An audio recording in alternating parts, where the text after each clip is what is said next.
Pauta em debate. Oferecimento Vilagem de Engenho. Fone 3154-8004. Bateria Impact e Construtora Prestes. Olá, boa noite. Estamos começando o Pauta em Debate.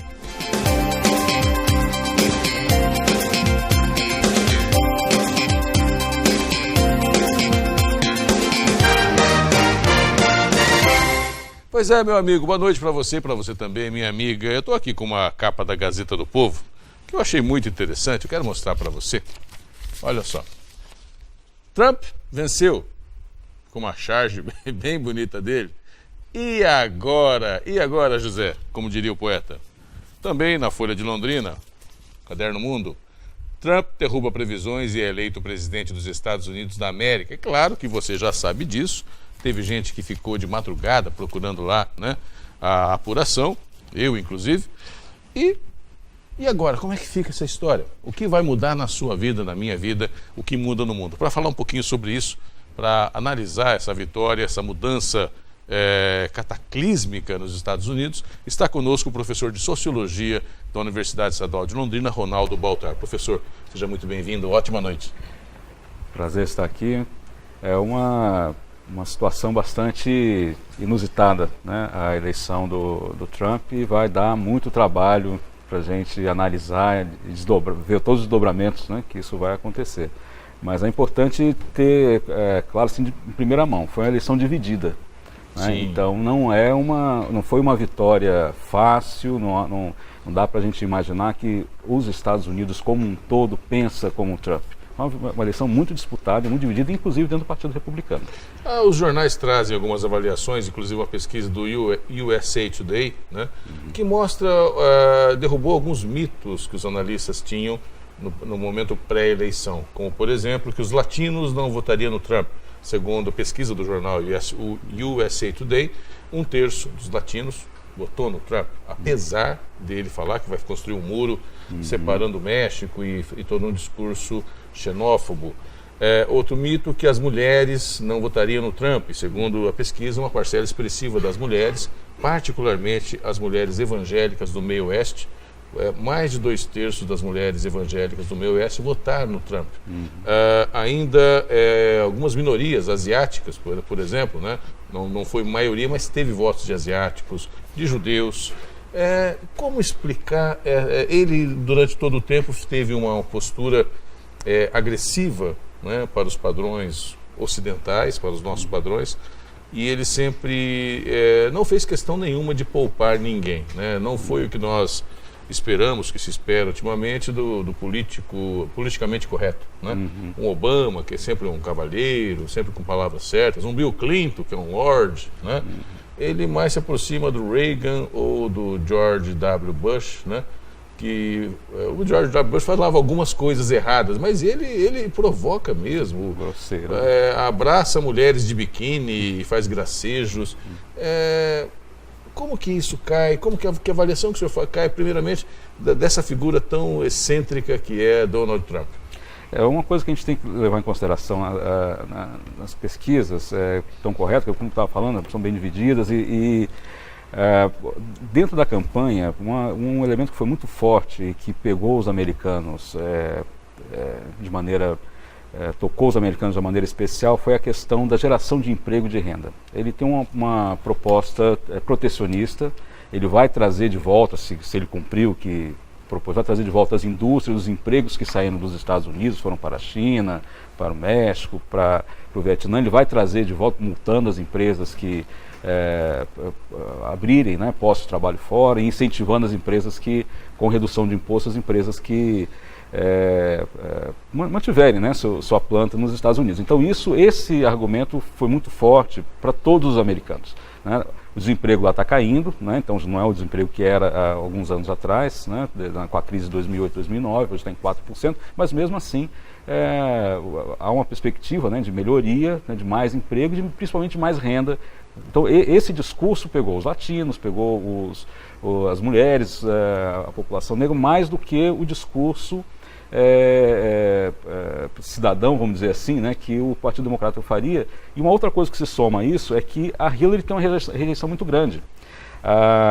Dentro do Partido Democrata, a gente via várias pesquisas também que as pessoas não confiavam que ela fosse implementar a agenda social que os democratas sempre defendem. Então, somada à rejeição dela, as pessoas não acreditavam que ela fosse capaz de implementar esses avanços sociais, né? Boa parte do eleitorado democrata. E a promessa de emprego e de retomada econômica, da grandiosidade econômica dos Estados Unidos pelo Trump, fez com que as pessoas tivessem mais mais à vontade para votar nele, apesar dessas grosserias que ele fez, né? E faz todos os dias. Faz todos né? os dias. Né? Mas essa questão da Hillary, confesso, professor, e para você, meus amigos, que assim, eu sempre simpatizei com o discurso democrata, né? Um discurso mais liberal, um discurso mais, não sei se liberal é o termo correto, mas mais progressista, mais avançado, em contraponto ao discurso republicano, que é mais, né, fechado, mais protecionista.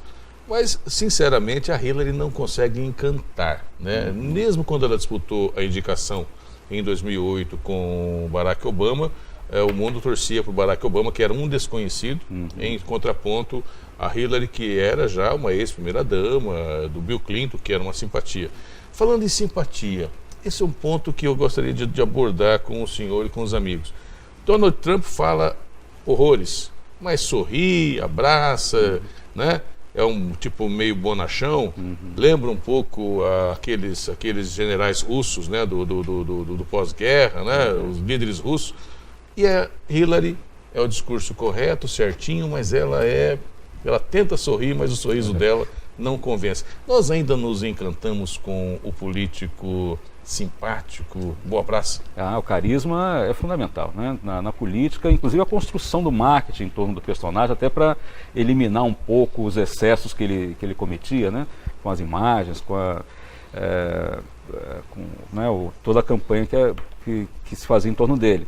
Então, quando ele fazia uma grosseria, né? Então, ele é espontâneo, tá vendo como ele é espontâneo? É, né? Ele mesmo. É ele mesmo, né? Para tentar minimizar. E ela tem o eleitor americano já de longa data, desde da eleição do Obama, né? Mas tem uma visão muito antipática com relação a ela, porque ela, primeiro, a desconfiança, ela mente bastante, né? Ela fala coisas, né? E depois são desmentidas, né?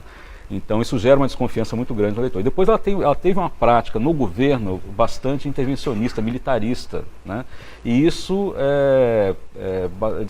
destoa dessa política, né, mais assim, boa praça do Obama, né? Esse jeito de uma pessoa que é mais que tem um carisma também muito forte. Você vê que a popularidade dele está em alta, né? Sim. O que é inacreditável, o presidente, né, com a democrata, com a popularidade que ele tem, não conseguiu, a Hillary não conseguiu se eleger, né? Então a rejeição dela é muito grande, porque ela tem uma postura muito rígida. Ela teve ações no Departamento de Estado muito militaristas, contrário ao que o Partido Democrata prega. As pessoas falavam que, alguns comentaristas de jornais dos Estados Unidos, falando nessa eleição, que ela parecia mais republicana, né, e o Donald Trump mais democrata, né, porque ele tem um projeto protecionista, de trazer empregos, favorecer os empregos que favoreceriam os sindicatos, embora ele seja antissindical, mas favoreceria, né, os sindicatos, e ela um discurso mais intervencionista, militar, né, mais duro, com relação à política externa, né? Então é uma pessoa que não, e a campanha dela não conseguiu desmontar essa imagem de uma pessoa antipática, de uma pessoa durona, de uma pessoa que não transmitia sinceridade para o público. O fato de ser mulher, a pergunta que não quer calar, Pesu, o americano médio não está preparado para ter uma mulher na presidência da República? Eu acredito que não, até porque ela ganhou as eleições. Se fosse no Brasil, ela teria ganho, porque aqui o voto é direto, né? Ela teve mais votos do que o Trump, né? Só que o Trump elegeu mais delegados, né? Com a eleição indireta, né? Então é possível acontecer isso. Então ela teve mais votos do que E quando você pega o voto de homens e mulheres, falando da pesquisa que você falou anteriormente, ele teve 53% de votos de homens, né? 47% de votos de mulheres. Ela teve 51% de votos de mulheres e 49% de votos de homens, então é muito, muito similar. Então não foi pelo fato de ser mulher, apesar do Trump ter um discurso sexista, forte, bastante assim, reprovável, né? e ela obviamente foi atingida por esse discurso sexista dele, mas não é difícil ver nas eleições, como se desenhou, né, como a gente viu o resultado final, uma reprovação a ela por ser mulher. Pelo contrário, ela teve mais votos do que ele. E como fica agora a nossa vida? Como é que fica a sua vida, meu amigo? Como dizia minha amiga, o que eu tenho a ver com isso, Luiz César? Pois é, daqui a pouquinho, depois do intervalo, a gente vai mostrar para você. Olha só, ideias de Trump podem impactar no mundo e arrastar o Brasil? A gente pergunta para o nosso convidado daqui a pouquinho, depois do intervalo.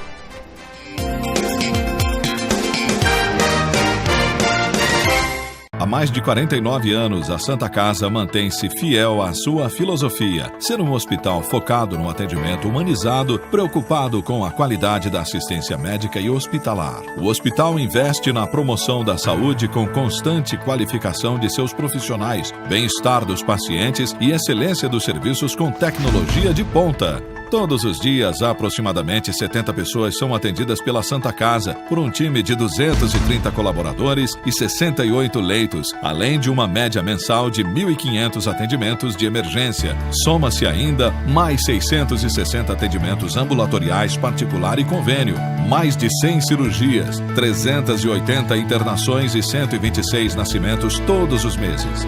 A Santa Casa atende todas as especialidades com serviços de diagnóstico por imagem e é referência para atendimento na sua microrregião de 4 cidades e distritos em um universo de quase 400 mil pessoas. A Santa Casa pensa no futuro e tem planos de expansão. Nos últimos 3 anos, mudou sua forma de administrar, se tornou mais eficiente, comprometida com a transparência e os resultados. Para que essa realidade se consolide e se expanda, a Santa Casa necessita de apoio de parceiros e investidores que sabem da importância de investir em vidas humanas porque acreditam em nossa missão. A Santa Casa precisa de sua ajuda. Abrace conosco essa causa. Abrace a Santa Casa. Santa Casa de Cambé, desde 1952.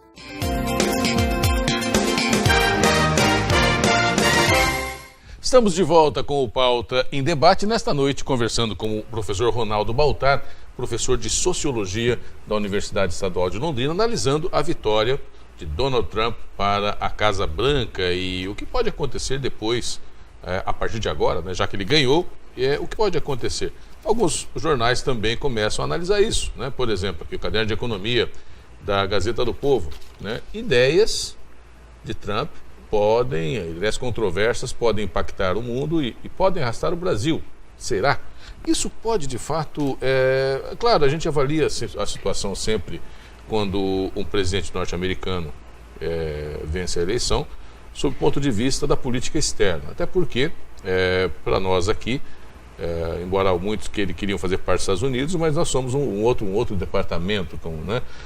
Como que isso pode impactar o Brasil? Economicamente, primeiramente, do ponto de vista diplomático, pode haver alguma mudança, já que ele tem uma certa aversão por latinos, e nós somos latinos. Como que a academia começa a avaliar esse futuro próximo com o Donald Trump? Se ele cumprir as promessas que ele está falando, um impacto direto com o Brasil, do ponto de vista de relações econômicas, pelo que se tem visto a análise principalmente dos órgãos de governo, dos economistas, não seria um impacto imediato, porque o Brasil já tem uma balança comercial desfavorável para nós e favorável para os Estados Unidos, né? É uma balança comercial, sendo implementadas políticas protecionistas lá, vai nos impactar porque a gente exporta muito equipamento, maquinário para os Estados Unidos. Diferente da China, que é o nosso primeiro exportador, a gente exporta muita commodity, né? Para os Estados Unidos a gente exporta muito equipamento industrializado, né? Então isso teria um efeito. Mas a balança comercial já é desfavorável para nós, os Estados Unidos já tem superávit conosco. Então não seria um alvo imediato dos Estados Unidos. Mas se ele implementar as políticas que ele está fazendo, de rearranjo do multilateralismo, né? Esvaziar o Tratado Pacífico, esvaziar a cooperação com os demais países na Europa. Isso vai afetar o comércio mundial e, obviamente, vai afetar o Brasil, né? Uma expectativa que se tem é que os Estados Unidos, se essas medidas forem implementadas, né, e tudo isso tem uma incógnita muito grande, porque ele não tem nem a maioria dentro do próprio partido dele, né, dentro do próprio Partido Republicano. As pessoas duvidam um pouco da eficácia dessas teses dele. Ele vai ter que construir uma maioria dentro do partido dele. Né, os republicanos têm maioria no Congresso e maioria lá no Senado e na Câmara, né, mas dentro do Partido Republicano nem todos concordam com ele. Então ele tem que ainda... Alguns até declararam voto na Hillary, exatamente. Então ele vai ter que construir essa maioria lá, então não é fácil ele implementar essas ideias dele. Mas se ele fizer isso, de fato vai haver um rearranjo mundial, né, na economia mundial. Ou seja, ele vai reduzir o comércio com a China, vai sobretaxar produtos chineses, vai ter um reordenamento. E o Brasil é bastante afetado por isso, porque nós estamos inseridos nessa rede de comércio de uma maneira meio fragilizada ainda, né? A gente exporta muita commodity, exporta produtos que dependem do preço internacional. A gente não banca o nosso próprio preço, né? A gente depende da flutuação do preço dos produtos no mercado internacional. Então, mas diretamente, num primeiro momento, né, do ponto de vista econômico, os Estados Unidos, o Brasil não seria o primeiro alvo do Trump, né? E do ponto de vista dos migrantes, se ele implementar essa política que ele está falando, de caçar 11 milhões de pessoas, isso vai ter um custo enorme para a política americana. Ele vai ter que criar um Estado policialesco, o custo do muro que ele quer fazer, que o México obviamente não vai pagar aquilo, né? Ele vai ter que tirar dinheiro para aquilo lá. Isso tem um custo de um Estado policial, né? E isso vai afetar também a economia americana. A economia vai se tornar uma economia menos dinâmica, né? Porque vai ter que tirar dinheiro da economia para poder custear, né, os policiais que vão ter que caçar, né, o absurdo, né, de caçar migrantes para expulsar 11 milhões de pessoas. Isso vai tornar a economia americana menos dinâmica e, portanto, deve afetar também o Brasil, né, porque é o segundo parceiro comercial do Brasil. O assunto é interessantíssimo. E uma coisa, Baltar, o mundo assistiu, ou assiste agora um pouco menos, mas a imprensa deu uma repercussão muito grande durante esse ano, da questão da imigração para a Europa, particularmente da África, norte da África e parte da Ásia, através da Turquia, através do Mediterrâneo. E nós falamos aí de alguns milhares de pessoas que tentam sair da África, particularmente da África do Saara, para tentar uma vida melhor, até sobreviver na Europa. Fazendo um contraponto disso, se Trump começa a colocar imigrantes para correr dos Estados Unidos para voltar para os seus países, nós estamos falando de 11 milhões, não de alguns milhares, isso vai gerar um efeito em cascata nos países, inclusive aqui no Brasil. Há muitos brasileiros hoje vivendo nos Estados Unidos, e uma boa parcela deles de forma ilegal, né? Ainda não tem o green card, enfim, ele colocar gente para fora, isso vai criar um efeito econômico e sociológico nos países do mundo inteiro devastador. Isso vai... o resultado disso é mais conflito, né? Porque as pessoas, elas saem, necessariamente não voltam para os seus países de origem, porque são países que estão em situação de conflito, as pessoas já saíram porque eram perseguidas ou porque não tinham oportunidade alguma, né?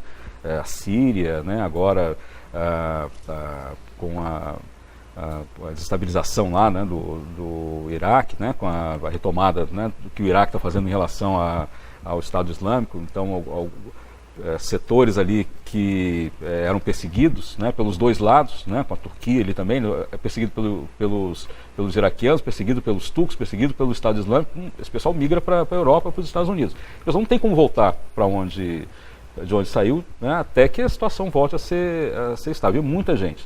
Então, a tensão, o conflito que vai se criar internacionalmente é muito grande. Daí porque se espera que essas medidas de fato não venham a ser implementadas na magnitude que ele vem falando, né? Agora, alguma coisa ele vai fazer, infelizmente, porque ele vai ter que atender parte do eleitorado dele que votou e tem essa expectativa.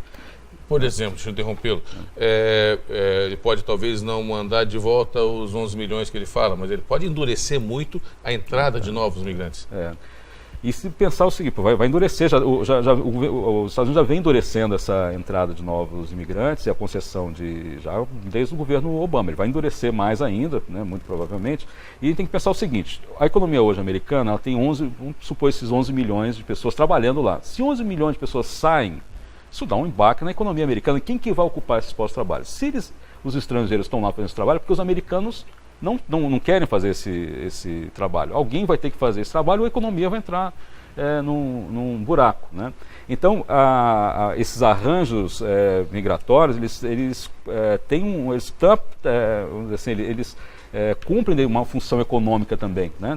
E mexer nisso desarranja a própria economia americana, que vai gerar mais conflito interno, né? Então, conflitos, como a gente está vendo lá, os conflitos raciais que vêm sendo agravados. Quer dizer, a tendência é você, nas escolas, nas universidades, né, aumentar mais ainda a xenofobia. Isso vai já numa cadeia, né, de problemas, e a tendência é a economia ir parando, né?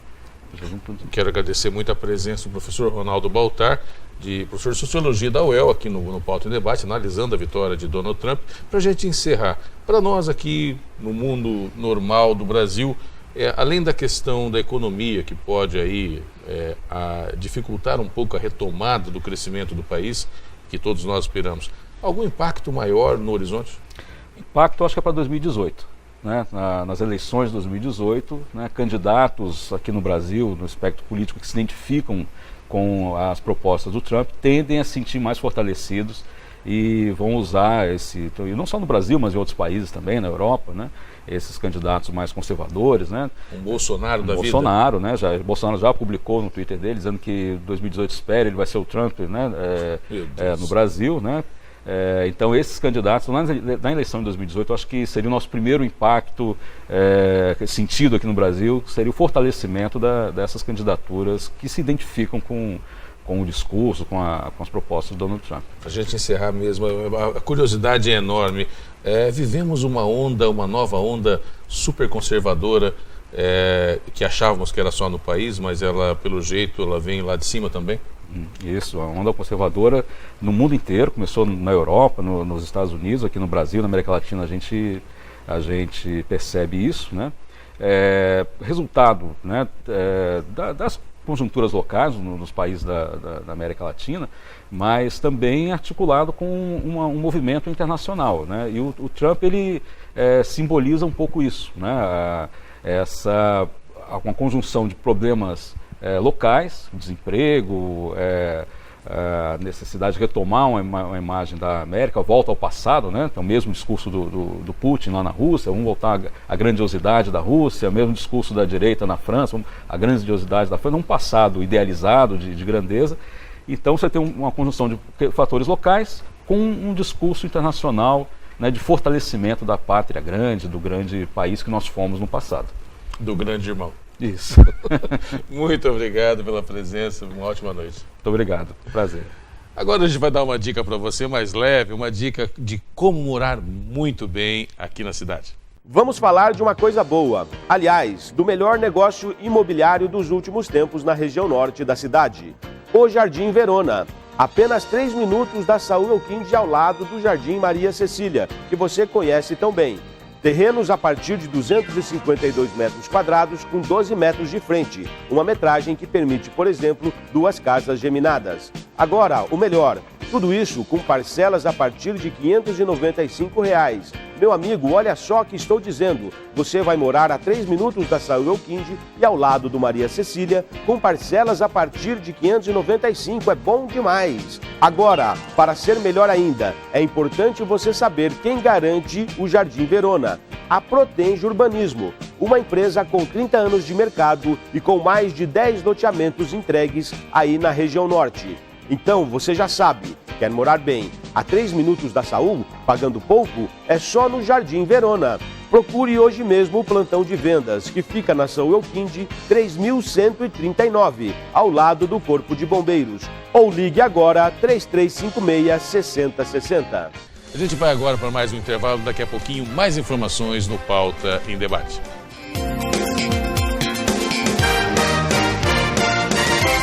Há mais de 49 anos, a Santa Casa mantém-se fiel à sua filosofia, ser um hospital focado no atendimento humanizado, preocupado com a qualidade da assistência médica e hospitalar. O hospital investe na promoção da saúde com constante qualificação de seus profissionais, bem-estar dos pacientes e excelência dos serviços com tecnologia de ponta. Todos os dias, aproximadamente 70 pessoas são atendidas pela Santa Casa, por um time de 230 colaboradores e 68 leitos, além de uma média mensal de 1.500 atendimentos de emergência. Soma-se ainda mais 660 atendimentos ambulatoriais particular e convênio, mais de 100 cirurgias, 380 internações e 126 nascimentos todos os meses.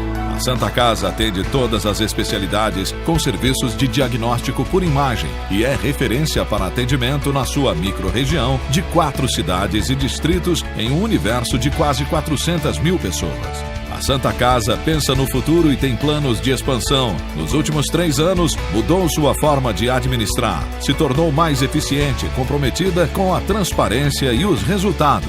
Para que essa realidade se consolide e se expanda, a Santa Casa necessita de apoio de parceiros e investidores que sabem da importância de investir em vidas humanas porque acreditam em nossa missão. A Santa Casa precisa de sua ajuda. Abrace conosco essa causa. Abrace a Santa Casa. Santa Casa de Cambé, desde 1952.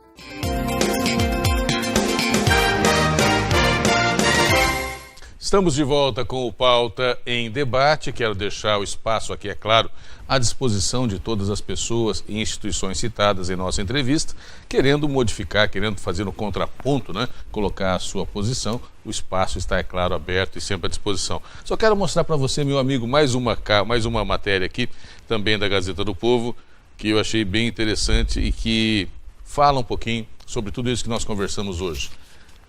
A vitória do homem que entendeu a raiva de uma parte dos Estados Unidos. Só para lembrar que na eleição também muita gente vota, infelizmente, com a raiva. E o resultado nem sempre é o melhor. Um grande abraço para você, muito obrigado pela audiência, pelo carinho, da sintonia. Que Deus abençoe você e toda a sua família. E você fica agora com o Jogo do Poder. Tchau.